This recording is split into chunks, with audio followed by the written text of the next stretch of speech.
Anywhere where there's conflict, there's misaligned energy. And it can, cause really fantastic people, fantastic teams to show up with very low productivity or productivity that just isn't honestly to the potential. Welcome to Wealth Embodied. Together, along with some amazing guests, we'll explore and tap into our innate abundance and have meaningful conversations about developing our ability to embody the vibration of wealth while also uncovering new ways to think, feel, and cultivate our relationship with money so we can live our lives wealthy and aligned. Let's welcome our host, Alara Sage. To another episode of Wealth Embodied, where we inspire and activate you in your wealth consciousness, your creative genius, and your visionary impact. I'm your host, Alara Sage, the Oracle of Wealth, and I help visionary entrepreneurs, visionary leaders to recognize where in their businesses, where in their teams, where in themselves are they not having energetic alignment? Where are their barriers? Where is their resistance? And we break through those barriers. We shift that resistance and create wealth breakthrough. I use my inner sight as a secret weapon. I'm absolutely a secret weapon for those that I serve, which I delight in completely. So today we have a solo episode, and this solo episode is always where it's just you and me. We're going on a topic here. And I really want to talk about team dynamics today because it's something that we don't speak about a lot in the business world, that a team and the dynamics of a team is energetically based. It's kind of like, I don't know if you've ever seen matchmakers, right? Matchmakers for intimate relationships. They can look at all the attributes of one person and they can look at all the attributes of another person. And on paper, quote unquote, those two people could look like they would make magic together. Yet, when you get those people together, that doesn't mean that they're going to actually make that magic, or that the fit, the relationship that the matchmakers see on paper actually transfers to reality. And why is that? And it has to do all with energetic alignment. So in business, how does this show up, right? Oftentimes we can bring a lot of geniuses together, very highly skilled people, put them together and they don't fit, right? The puzzle pieces don't fit. And this causes conflict. Anywhere where there's conflict, there's misaligned energy. And it can, cause really fantastic people, fantastic teams to show up with very low productivity or productivity that just isn't honestly to the potential that particular team is capable of. So understanding these energy dynamics, understanding what really helps a team become cohesive, right? Which is where those puzzle pieces do fit together. And not only do they fit together, but a team really amplifies itself, meaning each individual person amplifies the rest of the team. So how do we do this, right? How do we understand this better? First and foremost, it's about understanding why a team isn't working. So if you already have a team, whether that's two people, we'll call it, or, a lot of people, where in the team is it not working, right?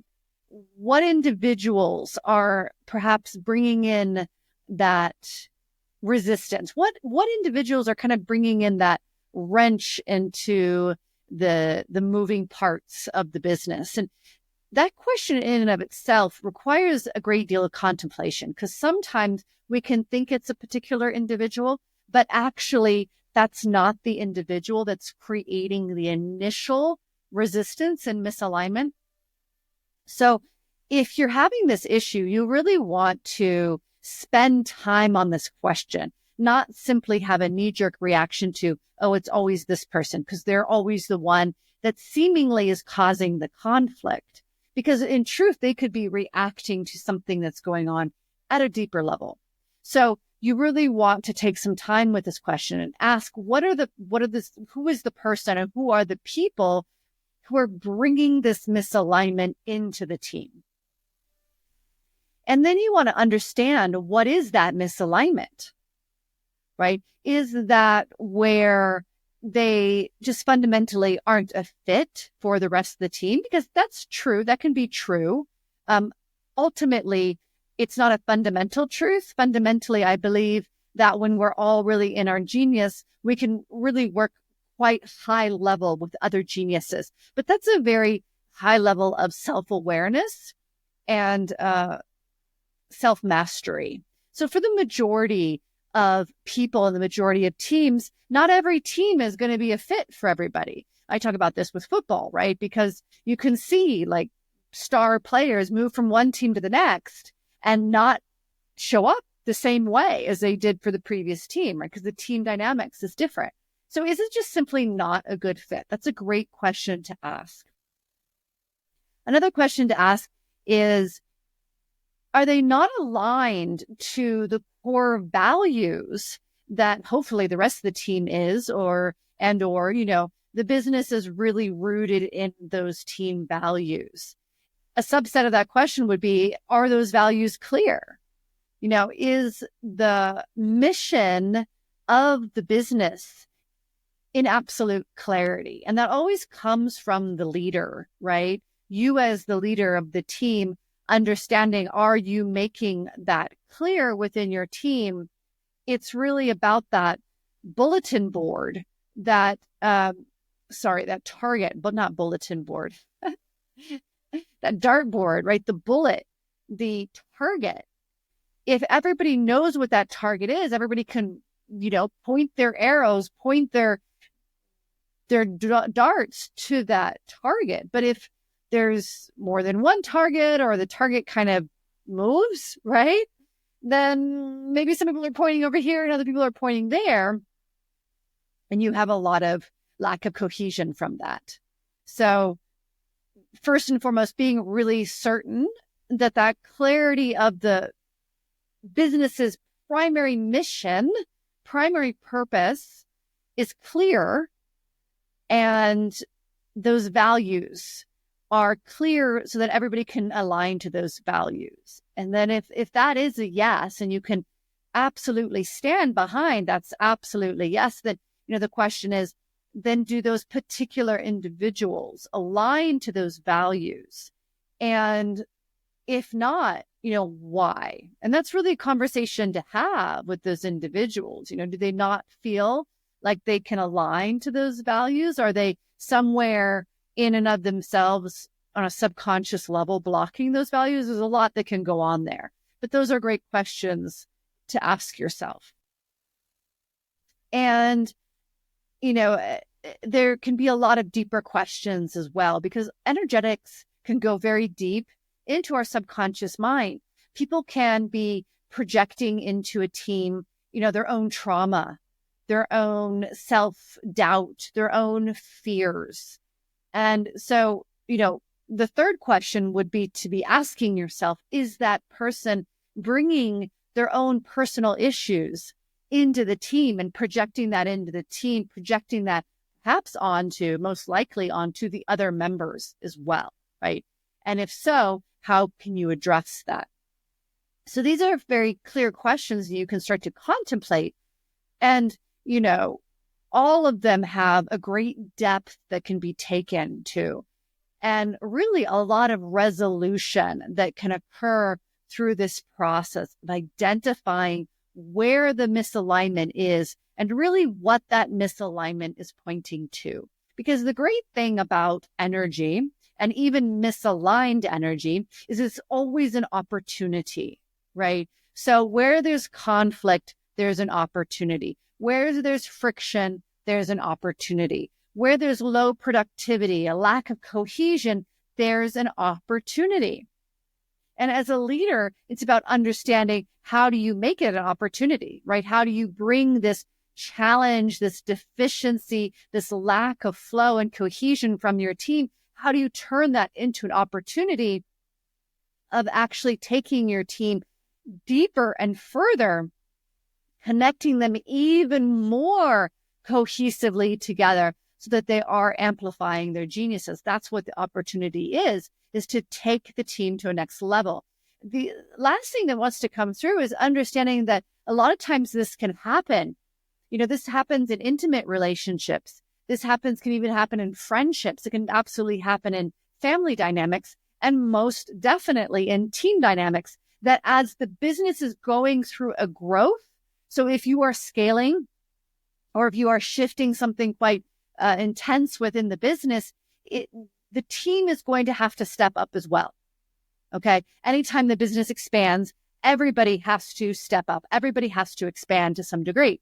So that's when that expansion is when those dynamics are amplified, right? Because again, that's where that misalignment occurs. And so that's the opportunity. We're scaling. Look, we're growing the business. Look, the business is shifting. And look, now we're seeing these things show up in the team, right? That's not a negativity unless you want to see it that way. You can instead see it as an opportunity. As any level of expansion, growth, shifting always offers the opportunity to realign, right? To find the misalignments and realign, right? So to amplify those limiting beliefs, amplify where the leadership needs to step in, amplify any of those things where, again, the business is off the mark a little bit as far as the values and the core mission. So the opportunity is in that process to realign those attributes, realign the team, realign all of that so that the scale, the shift, the transformation of the business becomes even more effective. So as a leader, it's up to you to see it as an opportunity and to take the time to address the issue at its core, right? We want to come at the core, not just putting Band-Aids over everything, not just addressing the conflict, because that's just a Band-Aid. Addressing the conflict, addressing the low productivity, right? Getting everybody to be more productive. Well, is that really the core issue? No, it's not. So you have to step back as a leader. Step back and give yourself that spaciousness. Give yourself that pause. Give yourself that time to be introspective of your team and ask, where is the energetic misalignment? And again, that might be a person or a couple of people. It could be the whole freaking team. That can happen, right? So, but it's always about asking those questions. It's about taking the pause, taking the time within yourself to pause and ask the questions, and keep asking the questions. Keep going deeper until you really feel like you're getting at that core. Now, fantastic. Now that's the opportunity to shift that core issue, whatever that is. And then that'll shift the whole dynamics of the team. And watch it. It's phenomenal how powerful this stuff is. And always be aware as a leader, is that core issue with you? This isn't a matter of defining yourself as a bad leader. Like if it is with you, that means you're bad or you've done something wrong. Self-awareness is never about that. If you are ever judging yourself negatively, either with yourself as a leader or yourself as a person, you're already starting off at a bad foot. You're bringing the wrong energy into the situation. So the opportunity there is to ask yourself, is there somewhere in my leadership or in my energy, in my belief structures, what am I bringing to the team that maybe needs to be addressed? Because when your energy is clear, so is the team energy. You are that mirror. You are holding the primary foundational energy of the field, quote unquote, the creative field, the energetic field of your team. So always being willing to have that self-reflection is super powerful, because otherwise we're always blaming other people. And hey, guess what? If this is something that happens in your life repetitively, whether it's about your team or your relationship or, your family, who's the person who's always a part of that? You, right? And that's beautiful because you have the power to change that. You have the power to change anything within yourself. So I always really, quite frankly, I celebrate when I recognize, this is coming from me. Fantastic. Now I really can shift it. And I have that power to shift it fundamentally. So it's so important to see in team dynamics where there's misalignment so that you can really up the game with your team and ultimately your business. I hope this has helped you. As always, I'm here to support you if you need additional support. And I look forward to seeing you on the next episode of Wealth Embodied, as well as if you think this was a powerful conversation, please consider sharing this with the other leaders that you know and people who need this information to create that cohesion in their teams and ultimately their business. As always, much love. Thank you for being a part of Wealth Embodied. As you experience each new day, we want you to feel that you are capable of tapping into your innate abundance and living your life wealthy and aligned. If you want to be invited to the next episode, just subscribe to our podcast. And if you need more information in the meantime, go to alarasage.com.